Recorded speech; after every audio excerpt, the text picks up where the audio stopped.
பார்த்தீங்கன்னா கேந்தி பூ நம்ம இப்போ காசு அங்கே போய்கிட்டு இருக்கோம். பூவை போட்டு இதெல்லாம் நமக்கு ஒன்றும் பெருசாக இந்த வருஷம் விலை கிடைக்கல. ஆனாலும் பார்த்தீங்கன்னா நம்ம விவசாயம் பழகுனதில் ஒரு சின்ன விஷயம் அதை தான் சொல்லலான்னு இந்த வீடியோ.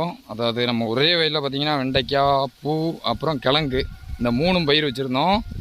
இதில் நமக்கு பார்த்தீங்கன்னா பூவும் சரி, இந்த வெண்டைக்காவும் நம்ம விதை வாங்கினது வேலை பார்த்த துட்டு கொஞ்சம் நம்ம வீட்டு செலவுக்கு ஓடிச்சு. அந்த கிழங்கு நமக்கு ஓரளவு முதலீடை தந்துடும் அப்படிங்கிற ஒரு நம்பிக்கை இருக்குது. இதுதான் நம்ம 14 வருஷம் பழகின விஷயம். அதை தான் உங்ககிட்ட சொல்லணும்னு நினச்சேன். அதுக்காக தான் இந்த வீடியோ. அப்போ நம்ம பழக்கம் என்றைக்காக இருந்தாலும் நல்லா பழகும்போது கண்டிப்பாக நமக்கு உதவும். நல்லா பழகுங்க.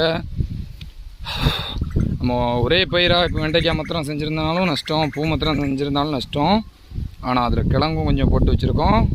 ஒரு 40 சென்ட் நமக்கு நல்ல லாபம் கொடுக்கும் நம்பிக்கை இருக்குது.